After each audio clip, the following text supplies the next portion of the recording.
Então, pessoal, vamos dar seguimento aqui com a última parte de nosso encontro virtual hoje, né? Aqui com o ponto de mesencéfalo, né? Que é aqui o último segmento mais superior de todos aqui do tronco encefálico. Basicamente, nós podemos dizer que o mesencéfalo, que é esse pequeno segmento que vocês estão vendo aqui, ele está entre a ponte e o cérebro, que é tudo isso que está acima dele, tá? Poderia ter aqui essa linha, né, como referência para tudo que vem acima desse mesencéfalo. Do mesmo jeito que os limites laterais da ponte são imprecisos, o limite superior aqui do mesencéfalo também vai ter essa imprecisão. E aí nós usamos essa linha de referência, que é virtual, que é imprecisa, né, por assim dizer, que vai atravessar aqui transversalmente esse mesencéfalo, tendo como limites, né, aqui na frente, essa pequena saliência que é chamada de corpo mamilar, e aqui atrás essa outra menor, essa pequena saliência, né, menor ainda em relação ao corpo mamilar, que é a glândula pineal. Então, traçando uma linha imaginária, ela não existe de fato, né? Mas traçando essa linha imaginária aqui entre o corpo mamilar e a glândula pineal, nós teríamos aí uma média, né, para esse limite mais ou menos preciso aqui do mesencéfalo em relação ao restante, né, da parte superior aqui do sistema nervoso, que é o que nós vamos chamar de cérebro. Ah, vale salientar, né, que uma das principais características desse mesencéfalo aqui é ser atravessado por esse pequeno canal que nós vamos chamar de aqueduto do mesencéfalo. Esse aqueduto do mesencéfalo, ele tem a função de conectar dois espaços aqui que abrigam o líquido cerebroespinal, né? Esse aqui de cima, que é o terceiro ventrículo, e esse aqui de baixo, que nós já estudamos, que é o quarto ventrículo. Tá? Lembrando, ele vai ser atravessado por esse canal que é chamado então aqui de aqueduto do mesencéfalo. Visto pela frente, o mesencéfalo então é esse segmento que vocês estão vendo aqui, né? Eu poderia delimitar ele aqui embaixo, né, por aquele sulco que vocês já sabem, né, que é o sulco aqui ponto mesencefálico, esse pontilhado, e uma estrutura que está aqui acima, que não pertence ao mesencéfalo, né, que é denominado aqui, né, de trato óptico. Esse arco que vocês estão vendo aqui dos dois lados, né, os tratos ópticos, lembrando, eles não fazem parte do mesencéfalo. Eles estão sendo incluídos aqui apenas para nós usarmos como referência. Um outro exemplo, né, de duas outras estruturas que não fazem parte do mesencéfalo, né, seriam aqui justamente essas duas saliências arredondadas, os corpos mamilares, e essa outra projeção aqui, né, pontiaguda, que é o infundíbulo. Esses quatro elementos que eu acabei de comentar, né, o trato óptico, o infundíbulo e os corpos mamilares, eles fazem parte do diencéfalo, que é um segmento do cérebro que nós vamos analisar na próxima aula. Tá? E o que é que tem de mesencéfalo aqui? Né? Do mesencéfalo, basicamente, nós vamos ter essas duas saliências aqui, que são chamadas de pedúnculos cerebrais. Tá? Cuidado para não confundir com aquele que nós vimos aqui, que é o pedúnculo cerebelar. Esses dois pedúnculos, eles vão conectar o mesencéfalo ao cérebro, que é tudo isso que está aqui acima dele, certo? Por isso que esse pedúnculo aqui é cerebral, tanto do lado direito quanto do lado esquerdo. Ah, além disso, aqui pela frente nós vamos ter ainda no mesencéfalo a emergência desse nervo aqui, que é denominado de nervo oculomotor, como o próprio nome já diz, né? Ele também tem função para o movimento dos olhos, assim como esse outro nervo que está saindo aqui de trás, que é o nervo troclear, também com função aqui de controle dos movimentos oculares. Tá? Esse espaço que vocês estão vendo entre os dois pedúnculos cerebrais, esse espaço aqui onde inclusive os corpos mamulares estão, nós vamos chamar de fossa interpeduncular. Tá? Fossa interpeduncular. Essa fossa ela vai abrigar essa pequena membrana que vocês estão vendo aqui, toda perfurada, que é chamada de substância perfurada posterior, que vai ter lá uma função, né, de filtrar o líquido cerebrospinal, né? Ela funciona literalmente como um filtro, né? Lembrando de diferenciar essa substância perfurada posterior dessa outra aqui, que é a anterior e que também está lá a nível do cérebro, ok? Visto por trás agora, o mesencéfalo ele vai ser caracterizado por essas quatro grandes saliências aqui, que nós vamos chamar de colículos, tá? Dois superiores e dois inferiores, certo? Os dois colículos superiores, eles participam aqui da via de processamento da visão, enquanto os colículos inferiores, eles participam da via de processamento da audição.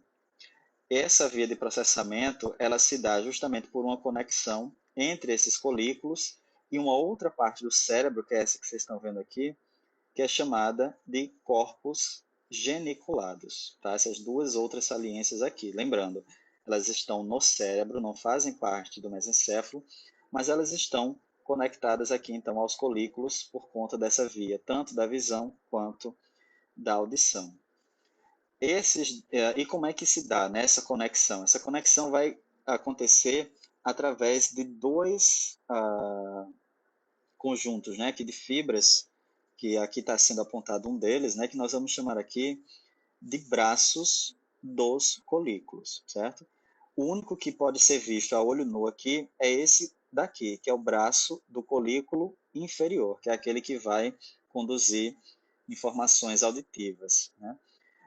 O braço do colículo superior, ele começa aqui, mas ele está passando aqui por baixo e a gente não consegue observar ele de um modo preciso, né? Pelo menos não a olho nu.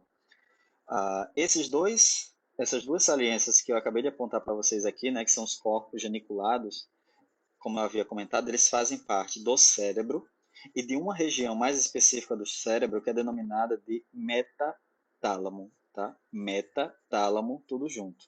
É um segmento do cérebro que vai ter então aqui essa ligação com a via da audição e da visão. Como é que isso então acontece? Né? O colículo superior, que eu havia comentado com vocês, que está relacionado com o processamento visual, ele vai manter conexões com esse corpo geniculado aqui, que é o corpo geniculado lateral.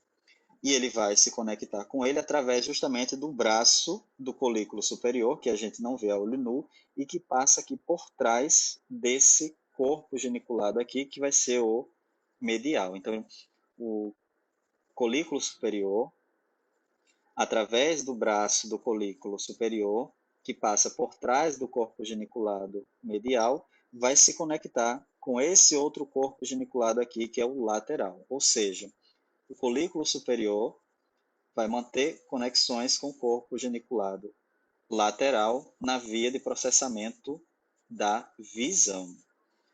Já o colículo inferior, que é o que processa, participa, né, da via de processamento da audição, ele vai manter conexões através do braço do colículo inferior com esse corpo geniculado aqui, que é o corpo geniculado medial, tá? E eles vão então aqui formar nessa tríade na via de processamento da audição, certo? Então, mais uma vez lembrando da fórmula, né? O colículo superior se comunica, se mantém, na verdade, a conexão com o corpo geniculado lateral na via da visão e o colículo inferior mantém conexão com o corpo geniculado medial na via da audição. Tá? Sabendo disso, então, né, nós vamos agora para as estruturas associadas. Por exemplo, entre os dois colículos superiores, eu tenho uma outra estrutura do cérebro, que não faz parte do mesencéfalo, e que é chamada aqui de glândula pineal, que nós também vamos analisar já a partir da próxima aula. Né? Do mesmo modo, entre os dois colículos inferiores, eu vou ter um outro elemento aqui, que nós vamos chamar de véu medular superior. Tá? Essa pequena membrana, né, que a gente está observando aqui, certo? Véu medular superior. Para que então a gente vai analisar, né, esse véu medular superior? É porque A cada lado dele vai emergir um nervo, que é esse que vocês estão vendo aqui, ó, tanto para um lado quanto para o outro, que é o nervo troclear, né, que eu tinha mostrado para vocês ele aqui na frente, né, esse daqui. Se vocês observarem, ele sai então aqui de trás e vai anteriormente para poder sair aqui na parte anterior do mesencéfalo, que é um daqueles nervos cranianos que nós vimos que está relacionado com os movimentos oculares. Essa é uma observação importante porque esse nervo troclear, ele é considerado aqui o único nervo craniano que não sai da parte anterior aqui do tronco encefálico, ou seja, ele é o único, ele é a exceção que sai aqui pela parte posterior, tá? Uma outra observação aqui, né, tudo que está em asterisco aqui nos slides é porque eu estou lembrando que não faz parte do mesencéfalo, estão apenas relacionados, né? E uma dessas relações é justamente aqui com esse colículo superior, né? A última dessas relações, que é com essa saliência aqui, que faz parte do tálamo, que é denominada aqui de pulvinar talâmico, e que vai ser aqui mais uma relação do mesencéfalo com o cérebro, né? Lembrando que aqui eu vou ter o pulvinar do tálamo, que pertence ao cérebro, e aqui do lado o metatálamo, né? Que é subdividido em corpos geniculados, né? Medial, que participa da via da audição, e o lateral, que participa da via da visão. Para finalizarmos aqui, eu tenho agora um corte transversal do mesencéfalo, né? Esse corte ele foi feito exatamente nesse nível aqui, como se tivesse cortado no centro desse pedúnculo cerebral, tá? Esse corte aqui, então, transversal do mesencéfalo, ele vai servir para nós observarmos os principais agrupamentos neuronais aqui a nível do mesencéfalo. Então, basicamente, essa parte que vocês estão vendo aqui, essas duas saliências de um lado e do outro, elas seriam aqueles pedúnculos cerebrais que nós vimos aqui na frente, pedúnculo cerebral de um lado e do outro, eles estão aqui. E o espaço entre eles, né, que eu havia comentado, que é a fossa interpeduncular, né, se escreve tudo junto, que é justamente nessa fossa interpeduncular onde nós vamos ter aquela substância perfurada posterior, né, que filtra lá o líquido cerebroespinal. Tá? Não sei se vocês estão lembrados, mas logo no começo dessa última parte aqui do mesencéfalo, eu havia comentado que a grande característica dele é que ele é atravessado por um canal. Né? É exatamente esse canal que vocês estão vendo aqui, que é chamado de aqueduto do mesencéfalo. Esse aqueduto do mesencéfalo, então, ele vai ser a nossa referência para traçar uma linha no sentido horizontal dentro dele, tá? E que vai aqui nos permitir, de um modo esquemático, né, de um modo imaginário, subdividir as duas partes, né, os dois grupos celulares aqui do mesencéfalo. Tá? Parte desses agrupamentos celulares estão por trás dessa linha imaginária que passa aqui dentro do aqueduto do mesencéfalo, né, que nós vamos chamar aqui de teto do mesencéfalo. E tudo que está à frente dessa linha imaginária, que passa no centro do aqueduto, é o que nós vamos chamar, então, de pedúnculo cerebral, tá? Que a gente observou, então, a dilatação anterior dele, né? Que é essa que nós vimos aqui, tá? Esses pedúnculos cerebrais, mais especificamente falando, eles são, então, um agrupamento, né, de fibras longitudinais que vão manter conexão direta com o cérebro, tá? Esse pedúnculo cerebral, por sua vez, ele vai ser subdividido em duas outras partes maiores. Uma que está colada com aquela linha imaginária que vai dividir o teto do pedúnculo cerebral, que nós vamos chamar aqui de tegmento, tá? Que seria aqui a parte dorsal do pedúnculo cerebral, a parte profunda do pedúnculo cerebral, e uma parte ventral, que é essa que vocês estão vendo aqui, que é nessa onde nós vamos ter as fibras longitudinais que vão se comunicar com o cérebro, que é a base do pedúnculo cerebral. Tá? Então, revisando aqui, né? O pedúnculo cerebral, basicamente, ele vai se dividir em duas partes, uma parte dorsal, que é predominantemente celular, que é onde nós vamos ter aqui o tegmento, né? Ou seja, nós vamos ter o predomínio aqui de corpos de neurônios, tá? E uma parte ventral, que é essa que está aqui na frente, onde nós vamos ter aqui o predomínio de fibras nervosas, né? Basicamente aqui axônios, né? No sentido longitudinal, que é o que vai formar então aquele pedúnculo cerebral visual que nós vimos aqui na frente, tá? Só que nessa secção transversal, nós conseguimos observar que entre o tegmento e a base do mesencéfalo existe uma zona meio que escurecida aqui, né? Essa área escura, ela recebe o nome de substância negra, tá? Essa substância negra é um conjunto de neurônios, na verdade são dois conjuntos, né, um a cada lado, de neurônios que também possuem um grande depósito, né, de melanina na parede do corpo celular, né? E diferente daquele outro grupo de neurônios escuros que nós vimos anteriormente lá no assoalho do quarto ventrículo, né, que eram o lóculos ceruleus, que lá eles tinham relação com o sono, aqui esse grupo de neurônios, né, com depósitos, né, de melanina nas suas paredes, eles vão estar ligados com uma outra função que nós vamos chamar de motricidade somática. Essa motricidade somática nada mais é do que o movimento do corpo de um modo geral. E aí a gente pode considerar a musculatura estriada esquelética do pescoço para baixo. Inclui então todo o tronco, membros superiores e membros inferiores. Vai estar excluído daí então o pescoço e a cabeça, ou seja, toda a motricidade somática de tronco e membros, né, vai ser regulada, não estou falando aqui de controle motor, estou falando de regulação do controle motor aqui, né, dado pela substância negra do mesencéfalo. Uma outra coisa que vocês estão observando aqui é que tem um pequeno filamento escurecido que eu desenhei aqui e que é chamado de aqui nervo oculomotor, né?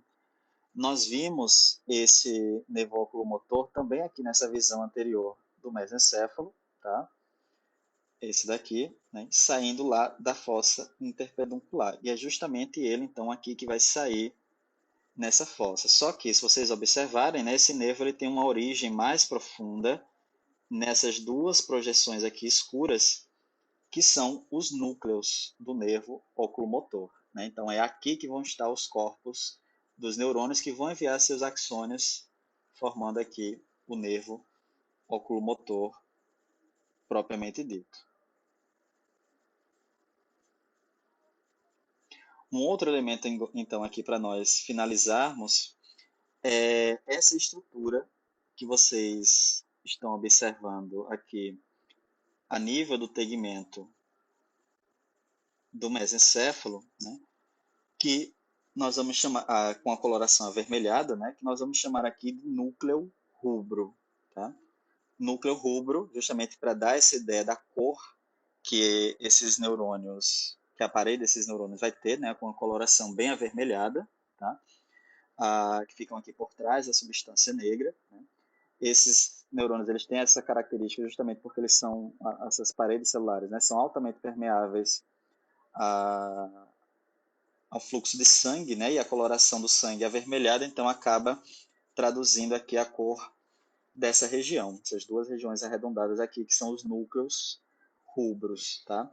Basicamente, esses núcleos rubros, eles representam um sistema que eu poderia dizer que é alternativo à motricidade somática. Então, a gente vai estudar isso na aula de vias, né? Mas basicamente seria uma região, né, com neurônios de segunda ordem, né, que podem realizar o controle motor do corpo, caso o córtex cerebral esteja lesionado ou esteja com a sua atividade reduzida, né? Então, eles constituem aqui uma segunda parte, né, um sistema alternativo a essa motricidade motora. Só que, como essa alternativa, né, ao córtex cerebral, ela não está constantemente ativada, basicamente, na maior parte das vezes, os impulsos, né, que vão ocorrer aqui a nível do núcleo rubro vão estar ligados à aprendizagem de movimentos muito complexos. E aí a gente pode considerar, por exemplo, a escrita, né, manual, a desenho, uma ligação, por exemplo, com controle motor ligado à performance musical, né, em alguns instrumentos, na verdade todos os instrumentos musicais, né, toda a performance motora que é necessária para essa execução musical, ela vai ser mediada, né, por esse núcleo, né? E pensando aqui de um nível um pouco mais simples, já que nem todo mundo, né, executa essas atividades, eu poderia citar algumas atividades físicas de controle cortical complexo. E aí eu poderia citar o yoga, né? O yoga é uma das atividades musculares, né, que requerem ah, uma, uma especialização, né, muito alta de controle somático e que seria também aqui regulado, né, por esse núcleo rubro, né, e justamente o processo, inclusive, né, de aprendizagem e da estabilização dos movimentos no yoga, eles vêm justamente de uma ativação sequencial, né, a longo prazo desses neurônios, que na maioria das vezes estão, né, com uma atividade relativamente reduzida quando nós consideramos aqui o seu potencial, tá? Então, nesse ponto, né, eu queria que vocês novamente dessem mais uma pausa, né, para revisar esse conteúdo aqui do mesencéfalo, né, passando aqui para desejar bons estudos a vocês. Lembrando que vocês vão fazer, né, todo o estudo aqui da temática desse assunto pelos capítulos do Ângelo Machado, tá, que vão tratar sobre o tronco encefálico e, e o mesencéfalo. Inclusive aqui, né, uma menção importante desses tempos que a gente está passando, né, eu recebi ontem a notícia que o professor Ângelo Machado, né, médico inclusive, faleceu essa semana, né, vítima de um ataque cardíaco, né? Então, lembrar que vai ser provavelmente a última edição do material brilhante que ele editava aqui sobre o sistema nervoso, né? Além disso, uma outra dica que eu dou para vocês, né, é o acesso a um atlas. Deixa eu ver aqui onde eu coloquei a referência para ele. Aqui, esse atlas aqui da Universidade de Colômbia, né, que tem uma série de imagens visuais, né, inclusive todas essas que vocês observaram aqui, né, imagens naturais do córtex cerebral. Do córtex cerebral eu retirei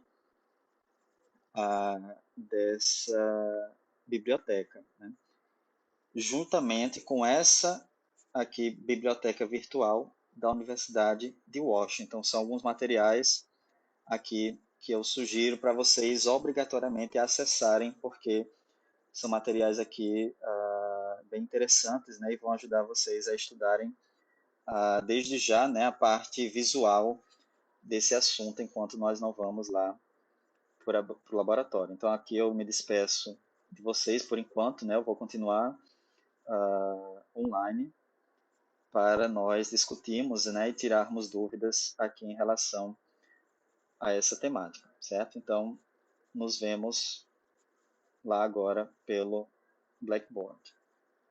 Tchau, tchau, pessoal.